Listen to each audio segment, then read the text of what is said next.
আসসালামু আলাইকুম সবাইকে। আপনারা দেখতে পাচ্ছেন আমাদের গোলাপ ফুল গাছের যে বাগান আছে, সেই বাগানে আজকে গাছে অনেকগুলো গোলাপ ফুল ফুটেছে। সচরাচর এতগুলো গোলাপ একবারে দেখা যায় না গাছে। কিছু ঝরে পড়ে, কিছু থাকে।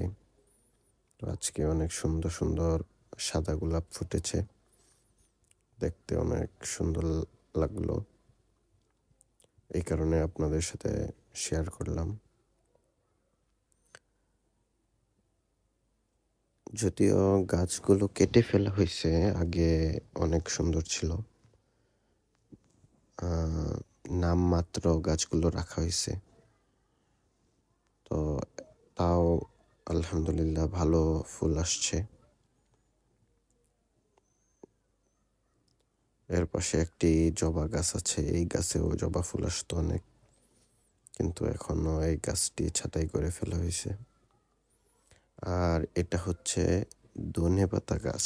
আপনাদের অনেক দিন আগে ধনেপাতার ছোট ছোট চারা ক্যামেরার সামনে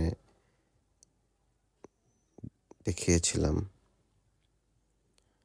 তো সেই চারাগুলো এখন অনেক বড় হয়েছে, এগুলো খাওয়ার জন্য উপযুক্ত হয়েছে।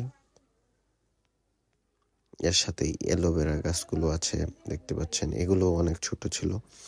এখন অ্যালোভেরা গাছগুলো মোটামুটি ফ্রেশ এবং পরিপক্ক হয়েছে।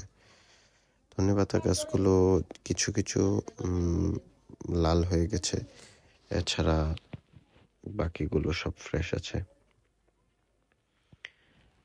এর পাশে আপনার বেগুন গাছের চারা দেখতে পাচ্ছেন, আছে টমেটো গাছের চারা।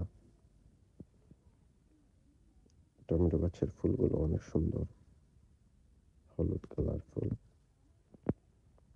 তো সব মিলিয়ে আজকে সবগুলোই অনেক ফ্রেশ লাগতেছে। আপনারা চাইলে এভাবে বাসা বাড়িতে ফুলের টবে বা টব না থাকলে বোতল, বড় তেলের বোতল এভাবে কেটে মাটি ভরে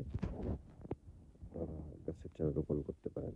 এতে আপনাদের শাকসবজি কেনার খরচ থেকে অনেকটা বাঁচতে পারবেন, প্লাস নিজে অর্গানিক সবজি উৎপন্ন করে খেতে পারবেন। ধন্যবাদ সবাইকে। ভালো লাগলে শেয়ার করবেন।